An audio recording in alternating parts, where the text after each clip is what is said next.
In this Monday, March 5, 2018 photo, provided by the North Korean government on March 6, North Korean leader Kim Jong Un, front right, meets South Korean National Security Director, Chung Eui-yong, front left, in Pyongyang, North Korea. Independent journalists were not given access to cover the event depicted in this image distributed by the North Korean government. The content of this images is provided and cannot be independently verified. Korean language watermark on images provided by source reads, KCNA, which is the abbreviation for Korean Central News Agency. Korean Central News Agency / Korean News Service via AP, Associated Press, Seoul, South Korea. North Korean leader Kim Jong Un grins, just on the verge of a belly laugh, as he grasps the hand of a visiting South Korean official. He sits at a wide conference table and beams as the envoys look on deferentially. He smiles broadly again, at dinner, his wife at his side, the South Korean seeming to hang on his every word. Kim is used to being the center of gravity in a country that his family has ruled with unquestioned power since 1948. But the chance to play the senior statesman on the Korean peninsula with a room full of visiting South Koreans has afforded the autocratic leader a whole new raft of propaganda and political opportunities. He'll get another major chance to shine next month. Seoul says that Kim has agreed to hold a summer meeting, the rival's third ever, with South Korean President Moon Jae-in. The photos released by North Korean state media on Tuesday showing Kim meeting with Moon's envoys on Monday evening are all the more remarkable, coming just months after a barrage of North Korean weapons tests and threats against Seoul and Washington have many fearing war. Kim can be seen in a North Korean TV video smiling and laughing, proposing a toast at the dinner reception, and waving as two limousines carrying the South Korean delegates left the main building of the ruling Workers' Party. The extraordinary images spread rapidly across the southern part of the peninsula a day after the North said Kim had an open-hearted talk with 10 envoys for Moon. Kim reportedly expressed his desire to write a new history of national reunification during a dinner that the South Korean government said lasted about 4 hours. The meeting marks the first time South Korean officials have met with the young North Korean leader in person since he took power after his dictator father's death in late 2011.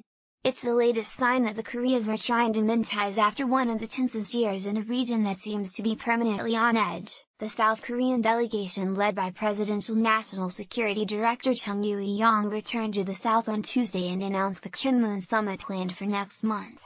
Chung's trip was the first known high-level visit by South Korean officials to the North in about a decade. Given the robust history of bloodshed, threats and animosity on the Korean peninsula, there is considerable skepticism over whether the Korea's apparent warming relations will lead to lasting peace. North Korea, some believe, is trying to use improved ties with the South to weaken US-led international sanctions and pressure, and to provide domestic propaganda fodder for Kim. But each new development, and especially a summit, raises the possibility that the rivals can use the momentum from the good feelings created during North Korea's participation in the South's Pyeongchang Winter Olympics last month to ease the standoff over North Korea's nuclear ambitions and restart talks between the North and the United States. Seoul said the North also agreed during the talks to impose a moratorium on nuclear and missile tests if Pyongyang holds talks with Washington. The role of a confident leader welcoming visiting, and lower-ranking, officials from the rival South is one Kim clearly relishes. Smiling for cameras, he posed during the meeting with the South Koreans and presided over what was described by the North's official Korean Central News Agency as a co-patriotic and sincere atmosphere. Many in Seoul and Washington will want to know if, the rhetoric and smiling images notwithstanding, there's any possibility Kim will negotiate over North Korea's breakneck pursuit of an arsenal of nuclear missiles that can viably target the US mainland. The North has repeatedly and bluntly declared it will not give up its nuclear bombs. It also hates the annual US-South Korean military exercises that were postponed because of the Olympics but will likely happen later this spring. And achieving its nuclear aims rests on the North resuming tests of missiles and bombs that set the region on edge. Kim was said to have expressed at the dinner his firm will to vigorously advance the North-South relations and write a new history of national reunification, by the concerted efforts of our nation to be proud of in the world. There is speculation that better inter-Korean ties could pave the way for Washington and Pyongyang to talk about the North's nuclear weapons.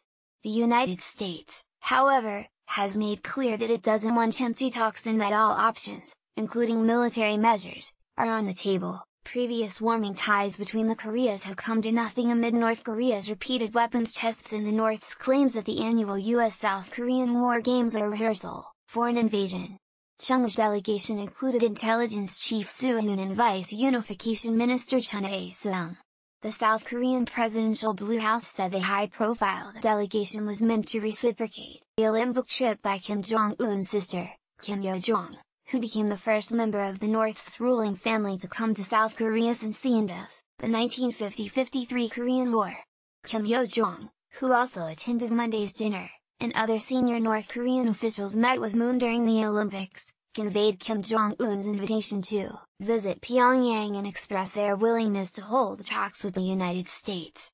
Having concluded their Pyongyang trip, Chung's delegation is scheduled to fly to the United States to brief officials about the outcome of the talks with North Korean officials. President Donald Trump has said talks with North Korea will happen only under the right conditions. Next month's summit will be the Korea's third. The past two summits, one in 2000 and the other in 2007, were held between Kim's late father, Kim Jong-il, and two liberal South Korean presidents. They resulted in a series of cooperative projects between the Koreas that were scuttled during subsequent conservative administrations in the South. Associated Press writers Young Jin Kim and Kim Tong-hyun contributed to this report. Copyright 2018 The Associated Press. All rights reserved.